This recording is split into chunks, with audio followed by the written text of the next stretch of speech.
So today I'm going to tell you about some common cultural phrases and conversational norms, guys. You may speak English fluently, but you are likely missing a secret language of cultural phrases and conversational norms that are used in everyday American business conversations. Sometimes understanding the hidden meanings behind phrases like "let's circle back on this" can be the difference between failure and closing a high-value deal in the US market. The goal here is to decode the exact system behind American conversational norms and separate you from amateur international closers. Now let's talk about this small talk, because this is something that is very common in the US. You need to be able to use small talk as a signal that you are comfortable with the language and with your conversational style. For example, the first opening questions could be things like how's it going, how you doing, what's up, what's going on, what's popping. All of these are not just questions. There are also tests to screen for social intelligence and trustworthiness. Now, there are different layers of small talk. You have like the surface level small talk, the social level small talk, and the business level small talk. The surface level are just the literal words, everything that the person is telling you. The social level comes down to building up the relationships through the rhythm and the energy matching. And the business level is assessing your cultural intelligence and your cultural competence. Now, there's sort of an expected response pattern. Your response must be brief, usually around 10 seconds, and it must be positive and reciprocal with a question. The usual example formula should be something like an acknowledgement, then there's a brief positive status,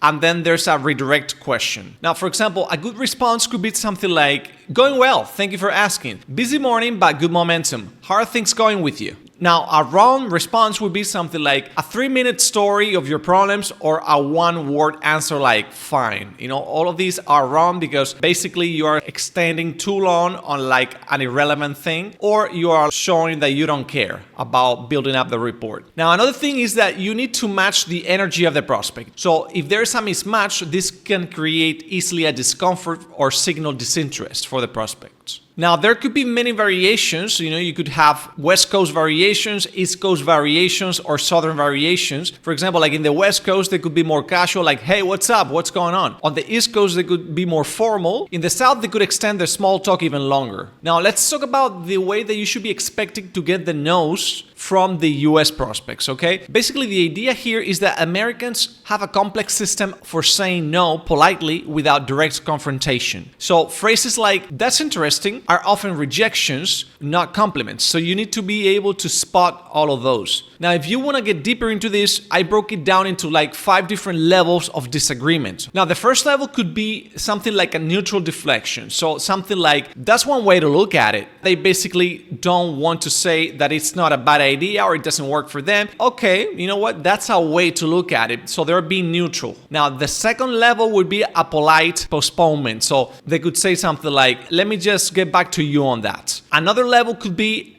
when they go into things like what I call a diplomatic doubt. So they could say things like, how would this work with our current system? So basically, they really want you to explain, because they could be seeing that system could work with other people, but maybe not with their current system at the moment, the way they have it set up. And then finally, you have the firm closure. This is one of the most obvious ways that you can get a no. And this could be things like, we've decided to go in a different direction. Now, also another thing that is really important that you notice as soon as possible is the stop signs. So stop signs are basically sentences, expressions, or phrases that indicate that the process is really not sold and they are not ready to move forward. So these are sentences like, let me think about that, or we'll see. These sort of sentences are definite stop signs, and they're not invitations to continue selling. So when you see this, you really need to regain the report and rebuild the trust that you think you might have built up until that moment, because if you keep pushing, this person is probably gonna get pissed off at you and you're gonna really blow up the call. Now, the problem here is that if you don't notice all of these responses, these soft rejection triggers, basically the prospect becomes unreachable when you try to follow up with them. So get all your calls to voicemail, or you can get unanswered emails, because you basically demonstrated cultural incompetence, and this is what you want to be avoiding. Now, of course, that doesn't mean that you have to let them go. You need to always go back to some recovery strategies, and whenever you hear a no, you must stop selling immediately and then pivot into gaining the trust. So for example, you can say things like, I completely understand, but what would need to change for this to make sense for you? This respects their communication style while keeping the door open. Now, in the same way that they might show like really subtle cues or signals to show like a soft rejection. They also don't have like a very over-the-top way of expressing enthusiasm. So the thing with this is that you need to be able to catch these so that you can actually capture the buying signals. So basically their interest is revealed through specific subtle verbal and behavioral patterns, okay? Now let me break down exactly what this progression pattern would look like. I actually broke it down into like a 5-stage progression of interest, okay? So the first sort of stage here would be like information gathering. So basically they would be constantly asking you to get more detailed questions about features and logistics, about how your solution works. Walk me through how this works. Or can you be more specific about this specific feature? Because when they do that, this is a clear sign that they are really locked in and they really want to get a deeper walkthrough about the solution. The second stage on this interest progression would be like the scenario building, applying your solution to their specific situation. So they could say things like,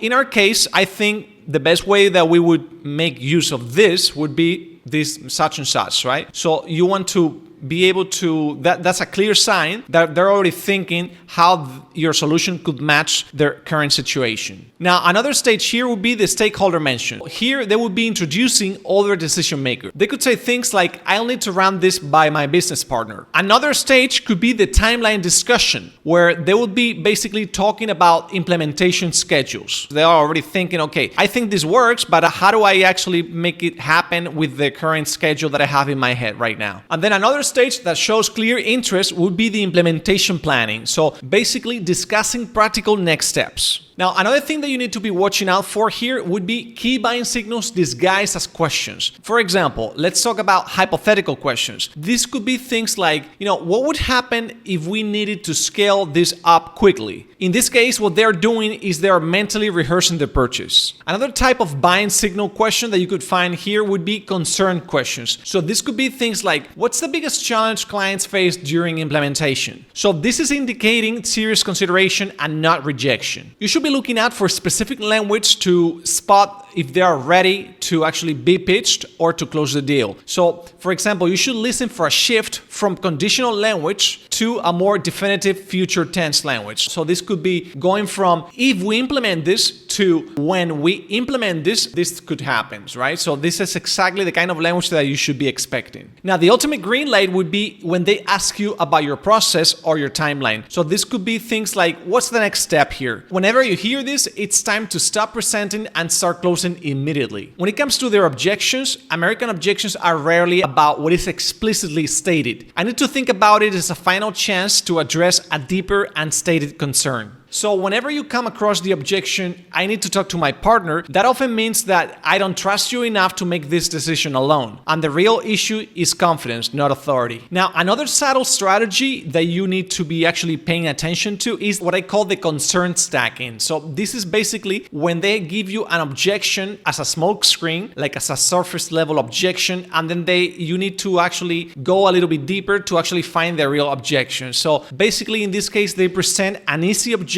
first to test your response before revealing their real deeper concern. That's when your ability to actually get deeper into their emotions comes into play. One of the best frameworks to actually face these objections would be acknowledge, isolate, and provide evidence framework. So in this case, the first thing you need to do is to acknowledge. You can say things like, I completely understand why you would want to think about this. And then you want to isolate the whole objection. So you want to say, okay, so what specifically would you like to think through? Because you want to really know exactly what's actually stopping them from going forward. And then finally, you want to provide evidence. You want to address the real isolated concern with case studies, testimonials, or data. Now, when it comes to building rapport, there's a very clear-cut differentiation between the way American prospects expect to be treated and the way that other international closers would expect this scenario to go down. In the US, professional competence comes first. So they must respect your expertise. This is the very first thing that you need to be focusing on to lock them down so that you can start building the rest of the stages. Now, the second stage is the shared experience, and this would come second, okay? So in this case, you want to find common ground in the business or in the different testimonials testimonials that you have so that they can see that their specific scenario and their specific situation has already happened to either yourself, your company, or your clients. The last part of the hierarchy is the personal connection. Friendship develops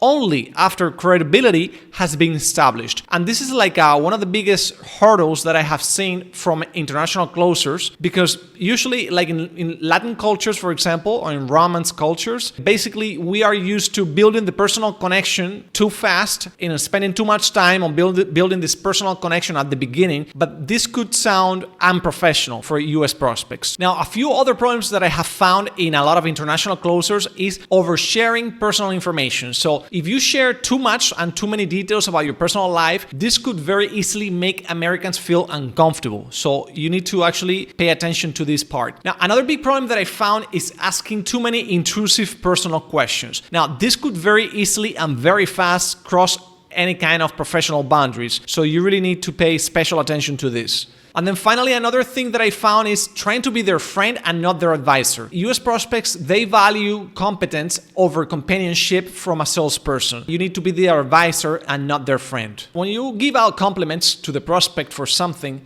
for example, like they tell you like a struggle story and how they overcame certain struggle, these compliments need to be really specific and basically achievement based. Because if you give really generic compliments that could very well be used for anybody, this could sound as something inauthentic, and this basically defeats the purpose of giving any compliments at all. Now, let's talk about the American agreement system that closes high-ticket deals. Americans usually use qualified, cautious language even when they're ready to buy. So when they say things like, this could work, that often means I want this, so you need to be able to spot those. Now, from my experience, I can tell you that there are around 5 stages of agreement. You have the acknowledgement, where they can say things like, that makes sense. The consideration, where they could say, this is worth looking into. And then you have the conditional acceptance. So they could say things like, this could work if this and that. And then the 4th stage would be the stakeholder alignment. So they could say things like, I want to run this by a few people. And then you have the final commitments when they say, let's move forward with this.